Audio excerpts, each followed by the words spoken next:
রমজান মাস হলো শাহরুল মুআসাত বা সহমর্মিতার মাস। আমাদের রমজানের একটা শিক্ষা হলো, রমজানের ক্ষুধা পিপাসার মাধ্যমে আমরা মূলত যারা ক্ষুধার্ত থাকেন, এক বেলা খেয়ে আরেক বেলা খেতে পারেন না, তাদের সেই কষ্টটা অনুধাবন করা, তাদের সাথে সহমর্মিতা প্রকাশ করা। বিশ্বরে হাফিজ রহমতুল্লাহ আলাইহির নাম আপনারা শুনেছেন। তিনি একদিন প্রচণ্ড শীতের মধ্যে, ওনার কাছে কম্বল ছিল, কিন্তু কম্বল ছেড়ে তিনি খালি গায়ে বসে আছেন, শীতে কাঁপছেন।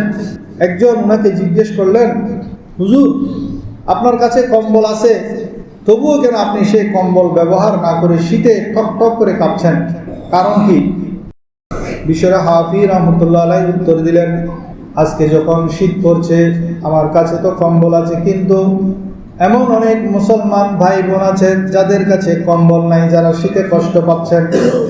আমার কাছে এমন সামর্থ্য নাই যে তাদের ঘরে ঘরে গিয়ে আমি শীতের কাপড় পরিবেশন করব, তাদেরকে আমি শীতের বস্ত্র বিতরণ করব, সেই সামর্থ্য তো আমার নাই। সেজন্য আমি কি করলাম, আমার কম্বলটা ব্যবহার করা থেকে আমি বিরত থাকলাম। আমি নিজেও শীতে কষ্টটা অনুভব করার চেষ্টা করলাম। মূলত এটার মাধ্যমে আমি আমার মুসলমান ভাই বোন যারা শীতে কষ্ট পাচ্ছে তাদের দুঃখটা অনুধাবন করার চেষ্টা করছি। তো এটাই ছিল গরিবদের প্রতি সংহতি প্রকাশের ধরন তৎকালীন বুজুর্গান দিনের।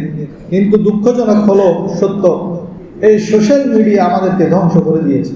হাদিস শরীফের মধ্যে আছে, তোমার প্রতিবেশী, তার জন্য তুমি তোমার ঘরের মধ্যে ভালো তরকারি রান্না করলে একটু ঝোল বাড়িয়ে দাও, যাতে প্রতিবেশীর ঘরের মধ্যে তুমি একটু ঝোল হলেও পাঠাতে পারো। এটা হলো ইসলামের শিক্ষা।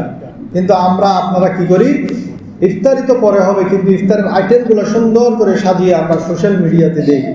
অনেকে মুড়ি দিয়ে ইফতার করে, মাঝে মাঝে নিউজের মধ্যে আসে, সাদা পানি দিয়ে ইফতার করে। এমন অভাবগ্রস্ত লোক আমাদের দেশের মধ্যে আছে।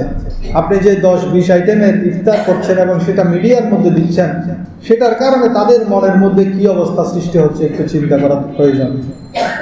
সেজন্য সামর্থ্য অনুযায়ী যতটুকু পারেন দরিদ্র অসহায় মানুষকে ইফতার করানোর চেষ্টা করবেন, এবং আপনার ইফতারের আইটেমগুলা সাহারি কি দিয়ে খেয়েছেন এসব বয়ান যেন আপনার মিডিয়ার মধ্যে না আসে।